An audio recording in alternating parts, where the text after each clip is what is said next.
टीकाकरण की कमान एक बार फिर केंद्र ने अपने हाथ में ले ली है और इसका पहला कदम यह है कि अब 21 जून से 18 साल से ऊपर की आबादी को टीका मुफ्त में मिलेगा।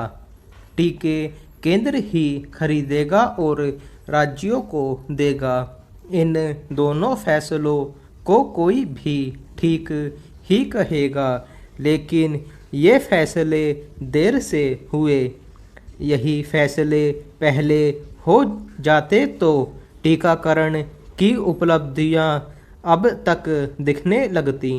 हकीकत यह है कि टीकाकरण अभियान को तरह तरह की मुश्किलों से जूझना पड़ा है। ज़्यादातर राज्य टीकों की कमी झेलते रहे। इसका बड़ा कारण नीतिगत फैसलों को लेकर असमंजस ही रहा होगा। टीकाकरण को लेकर केंद्र और राज्यों के बीच तालमेल की कमी भी रही। राज्यों को केंद्र से मिलने वाले टीके का मामला हो या टीकों के दाम का सवाल, सब में पारदर्शी नीति की कमी दिखी। टीकाकरण की नाकामी को लेकर केंद्र और राज्य एक दूसरे पर आरोप जड़ते रहे, जबकि बेहतर यही होता कि केंद्र और राज्य टीकाकरण को लेकर समन्वय की नीति पर चलते। टीकों का संकट शुरू से ही है, फिर समय समय पर इसका दायरा भी बढ़ाया जाता रहा।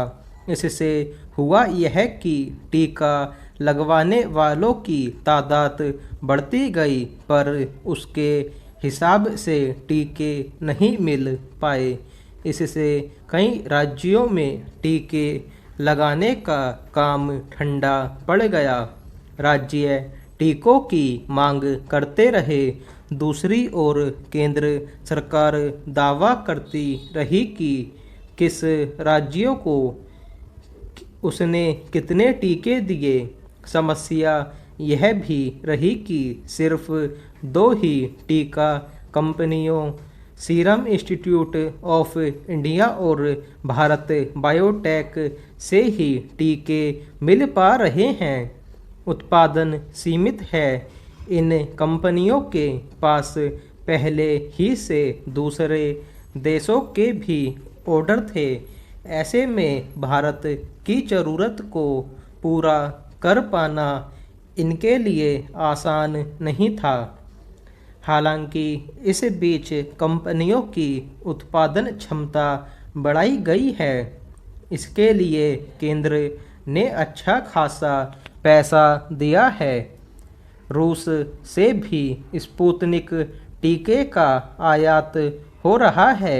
देर से ही सही, अब और कंपनियां को भी टीके बनाने में लगाया गया है। देश में टीकों की कितनी ज़रूरत पड़ेगी और उसके हिसाब से कंपनियां कितना उत्पादन कर पाएंगी, इसका आकलन कर पाने में शुरुआती स्तर पर दरअसल सरकार नाकाम रही। इसी का नतीजा रहा कि टीकाकरण में हम लक्ष्य से काफ़ी पिछड़ते चले गए। नई नीति में अब टीकों की खरीद राज्य नहीं करेंगे, लेकिन मुश्किल यह है कि कई राज्य पहले ही टीकों की खरीद का अनुबंध कर चुके हैं। टीकों के दाम को लेकर कंपनियां राज्यों से जिस तरह मोल भाव करती दिखीं, उसे उचित नहीं कहा जा सकता। यह सरासर मजबूरी का फ़ायदा उठाने जैसा रहा। अगर चंद कंपनियां सरकारों को ही इस तरह नचाने लगे तो यह हैरान करने वाली बात है। इससे राज्यों को आर्थिक नुकसान हुआ। सवाल है कि आखिर केंद्र ने यह जिम्मेदारी राज्यों पर डाली ही क्यों थी। अभी भी तो केंद्र राज्यों के हिस्से का 25% टीका खरीद कर उन्हें देगा। देश में बने 25% टीके निजी अस्पताल खरीद रहे हैं, लेकिन निजी अस्पतालों की मनमानी किसी से छिपी नहीं है।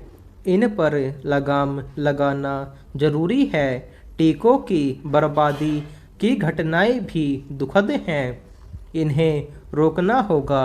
सरकार की टीकाकरण नीति, टीकों के दाम, राज्यों को टीकों का आवंटन जैसे मुद्दों पर सुप्रीम कोर्ट ने जिस तरह सरकार को आड़े हाथों लिया और सवाल किए, तभी केंद्र सरकार हरकत में आती दिखाई दी। बहरहाल अब तक जो भी हुआ हो, लेकिन अब केंद्र और राज्यों की पहली प्राथमिकता जल्द से जल्द टीकाकरण निपटाने की होनी चाहिए।